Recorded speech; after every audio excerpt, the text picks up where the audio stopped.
வணக்கம் மக்களே, சற்று முன் கிடைத்த தகவல் ஒன்றை பார்க்க போகிறோம். சசிகலாவின் அதிரடியான முடிவு. இந்த ஒரு தகவலை பற்றி தான் நாம் பார்க்க போகிறோம். இதுபோன்று அதிமுக சார்ந்த தினசரி தகவல்களை தெரிந்து கொள்ள நம்முடைய சேனலை சப்ஸ்கிரைப் செய்து வைத்துக் கொள்ளுங்கள் மக்களே.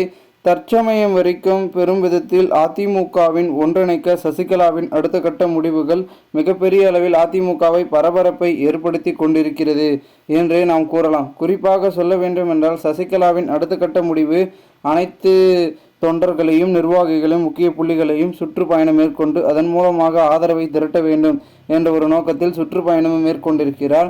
மேலும் இந்த ஒரு சமயத்தில் தற்போது சசிகலா அவர்கள் கூறுவது என்னவென்றால், அதிமுக தொடர்ந்து 10 தேர்தல்களிலும் தொடர்ந்து தோல்வியை சந்தித்திருக்கிறது. அதற்கான காரணம் என்னவென்றால், எடப்பாடியை அதிமுகவின் தொண்டர்கள் அனைவரும் அவரை தலைவராக ஏற்கவில்லை என்பதே குறிப்பான காரணமாக இருக்கிறது. காரணம் என்னவென்றால், கிட்டத்தட்ட தொண்டர்கள் இருக்கின்ற அளவிற்கு எடப்பாடிக்கு ஆதரவு இல்லை. இந்த ஒரு தேர்தலில் சுமார் 84 லட்சம் தொண்டர்கள் மட்டுமே எடப்பாடியை தலைவராக ஏற்றுக்கொண்டிருக்கிறார்கள், எடப்பாடிக்கு ஆதரவை கொடுத்திருக்கிறார்கள்.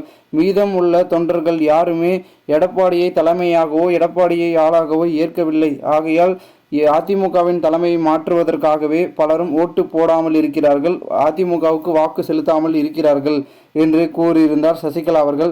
இதனால் அனைத்தையும் மாற்ற வேண்டும் என்றால் அடிப்படையிலிருந்து மாற்றினால் மட்டுமே அனைத்தையும் மாற்ற முடியும் என்ற ஒரு நோக்கத்தை முன்னெடுத்திருக்கிறாராம் வி.கே. சசிகலா அவர்கள். இதனால் மிகப்பெரிய அளவில் மாறுதல் என்று இருந்தாலும் கூட அதிமுகவில் பல கட்ட முயற்சிகள் ஒன்று இருக்கிறது அப்படின்னு பார்த்தீங்கன்னா சொல்லிட்டு இருக்கிறார்கள் சசிகலா அவர்கள். அதாவது ஓபிஎஸ், சசிகலா, டிடிவி தினகரன் இவர்கள் மூவரும் இணைய வேண்டும் என்று தொண்டர்கள் ஒரு பக்கம் சொல்லி கொண்டிருக்க, சசிகலா அவர்களுடைய முடிவு என்னவாக இருக்கிறது என்றால், அதிமுகவின் பொதுச் செயலாளராக மீண்டும் ஆகலாம் அப்படின்ற ஒரு முடிவில் அவங்க இருக்காங்களாம். அதனால தான் அதிமுகவை ஒன்றிணைக்கணும் அப்படின்ற ஒரு முயற்சியில் அவங்க தீவிரமாக இறங்கி அதற்கான வேலையும் சுற்றுப்பயணமும் மேற்கொண்டிருக்கிறார் என்றே கூறப்படுகிறது. அதிமுகவை தற்பொழுது மிகவும் ஒரு மோசமான பாதைக்கு கொண்டு சென்று விட்டார் எடப்பாடி பழனிசாமி. அதனை மீண்டும் கொண்டு வருவது கடினமாக இருந்தாலும் அனைவரையும் ஒன்றிணைக்க வேண்டும் என்பது அதுதான் மிகவும் ஒரு முக்கிய வாய்ந்த ஒரு தகவலாகவும் பார்க்கப்படுகிறது. ஏனென்றால் தற்பொழுது ஓபிஎஸ்ஐ பொறுத்த வரைக்கும் அவரும் ஒரு பக்கம் அழைப்புகளை விடுத்து கொண்டிருக்கிறார் முக்கிய புள்ளிகளுக்கு. சசிகலாவை பொறுத்த வரைக்கும் அவரும் ஒரு பக்கம் அழைப்புகளை கொடுத்து கொண்டிருக்கிறார்.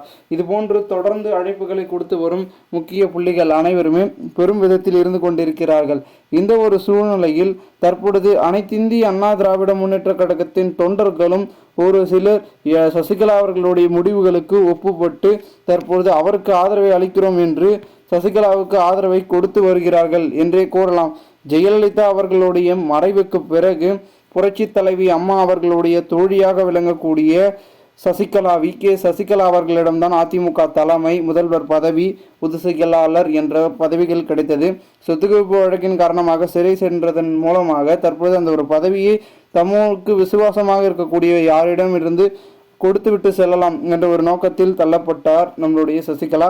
அப்பொழுதுதான் கோபத்தூரில் நடந்த அந்த ஒரு எம்எல்ஏ மீட்டிங்கள் மூலமாக தற்பொழுது நம்மளுடைய எடப்பாடி பழனிசாமியிடம் அந்த ஒரு பதவி வந்தது என்றே நாம் கூறலாம். இந்த ஒரு சூழ்நிலையில் அதன் பிறகு என்ன ஆயிற்று என்று உங்கள் அனைவருக்கும் தெரியும்.